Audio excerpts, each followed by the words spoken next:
अस्सलाम वालेकुम नसरीन इमरान खान साहब गिरफ्तारी के डर से रात अपनी हमशीरा के घर में गुजारते हैं और दिन को फिर अपनी रिहाइश गाह पहुँच जाते हैं।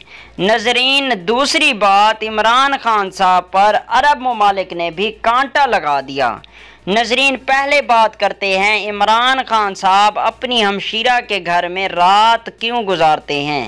नजरीन, परसों से ही इमरान खान साहब के जो नज़रबंदी है आर्जी तौर पर ख़त्म कर दी गई है।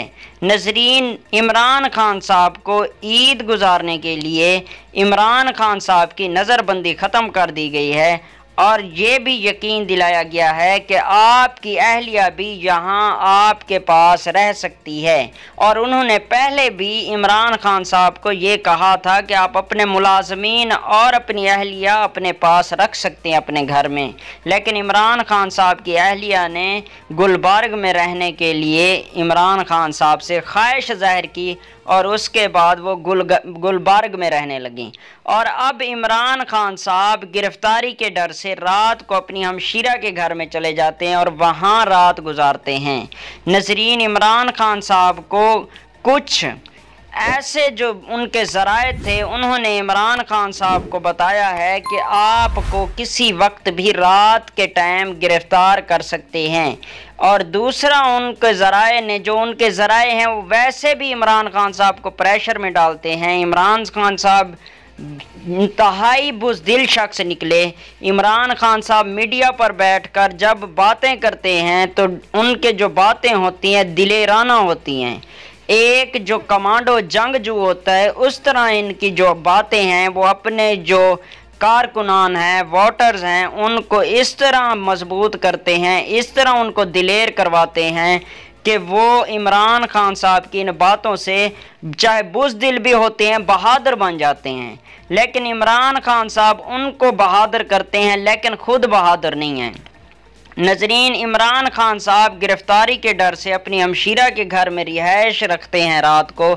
और दूसरी बात यह है कि इमरान खान साहब अब उनके ज़राए ने कहा है कि शायद आपको रात के किसी पहर में ख़त्म कर दिया जाए। तो इमरान खान साहब रात को अपनी हमशीरा के घर में इसलिए रिहाइश रखते हैं। नजरीन, ये इमरान खान साहब के लिए एक बहुत ही अजीब और बहुत ही बुज़दिलाना ख्वाहिश है, बुज़दिलाना सोच है कि इमरान खान साहब रात अपनी हमशीरा के घर में गुजारते हैं। दूसरी बात नजरीन के इमरान खान साहब पर अरब ममालिक ने कांटा लगा दिया है। नजरीन, नवाज शरीफ साहब ने कल जो मीटिंग की है, मुलाकात की है बिज़नेस कम्युनिटी से दुबई में, तो उनमें से 3 ऐसे बिजनेसमैन थे, 3 ऐसे सीईओ थे, 3 ऐसे ऑनर थे। उन्होंने कहा कि अगर इमरान खान साहब की दोबारा हुकूमत आएगी या किसी कैपिटल में भी आएगी, प्रोविंशनल हुकूमत भी उसकी बनेगी, किसी सूबे में भी आएगी, तो हम पाकिस्तान में इन्वेस्टमेंट नहीं करना चाहते। नजरीन, उसके बाद नवाज शरीफ साहब ने उनको आमादा किया है कि इमरान खान साहब जो हैं किसी किस्म के तरह किसी किस्म की भी साइड से नहीं आएंगे। इसी चीज़ पर भी आर्मी चीफ साहब से बात की जाएगी कि पाकिस्तान में जो बिजनेसमैन है बैरून मुल्क से वो इन्वेस्टमेंट तब करना चाहते हैं जब तक उनको ये यकीन दहानी नहीं कराई जाएगी कि इमरान खान साहब की हुकूमत आ सकती है। नजरीन, दूसरी बात यह है कि कल जो कतर के प्रिंस हैं, उनके जो छोटे प्रिंस हैं, जो उनके फर्जंद हैं, उन्होंने जब प्रेस कॉन्फ्रेंस की है तो उन्होंने भी यही कहा है कि जो माजी की हुकूमत थी अगर वो दोबारा आएगी तो उसके बाद हम पाकिस्तान में कतन इन्वेस्टमेंट नहीं करेंगे, किसी किस्म की छोटी या बड़ी इन्वेस्टमेंट नहीं करेंगे। और इसी चीज़ पर इमरान खान साहब की हुकूमत ही तब बहरीन ने अपने जब बिज़नेस ख़त्म किया था तो उन्होंने भी यही कहा था अगर ये हुकूमत दोबारा वापस आई तो हम पाकिस्तान में कभी बिज़नेस नहीं करेंगे।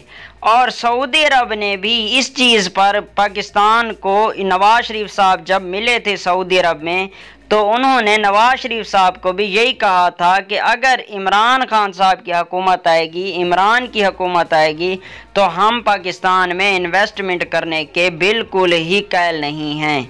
और उसके बाद शहबाज शरीफ साहब जब प्रिंस से मिले हैं, अब सऊदी जो वली अहद था शहजादा सुलेमान, उन्होंने भी जो फ्रांस में मीटिंग हुई है, उसमें भी फ्रांस में जो मुलाकात हुई है, उसमें भी प्रिंस ने शहबाज शरीफ साहब को यही आमादगी करवाई है कि अगर उनकी हुकूमत दोबारा आई तो इमरान की हम पाकिस्तान में इन्वेस्टमेंट के कायल नहीं हैं। हम आप लोगों के साथ चलने के लिए हर किस्म की जो स्ट्रेटजी है मईशत की, उसको हम किसी न किसी पहिए पर लेकर आएंगे और उसको किसी रोड मैप के ज़रिए चलाएंगे। नाज़रीन, दूसरी बात यह है कि अब जो अरब ममालिक हैं उन्होंने तो क्रॉस लगा ही दिया है। और अब जो आखिरी बात है, अब जापान जो है पाकिस्तान में एक बड़ा बिजनेस करने जा रहा है, क्रॉकरी का बिजनेस। नाज़रीन, क्रॉकरी के बिजनेस के साथ अब उनमें एक कंपनी है जो सिर्फ वो क्या करती है, रबड़ बनाती है। रबड़ की कंपनी भी पाकिस्तान में अब इन्वेस्टमेंट करने के लिए यकीन दहानी कराई है। उन्होंने एक ऐसे शख्स को यकीन दहानी कराई है जिसके बाद उन्होंने पाकिस्तानी हुकूमत को आकर पैगाम दिया, तो वो भी पाकिस्तानी ही हैं, पाकिस्तानी हैं, रबड़ का बिज़नेस करते हैं जापान में, तो अब वो भी पाकिस्तान में इन्वेस्टमेंट करने के लिए तैयार हैं। ये पाकिस्तान के लिए बहुत बड़ी खुशी की बात है कि पाकिस्तान में अब इन्वेस्टर जो हैं पर तोल रहे हैं अगर नवाज शरीफ साहब इस रोड मैप पर एक बार फिर दोबारा आ सकते हैं। तो नाज़रीन, जुड़े रहिए हमारे साथ, देखते रहिए इस तरह की इंफॉर्मेटिव वीडियो। अल्लाह हाफिज़।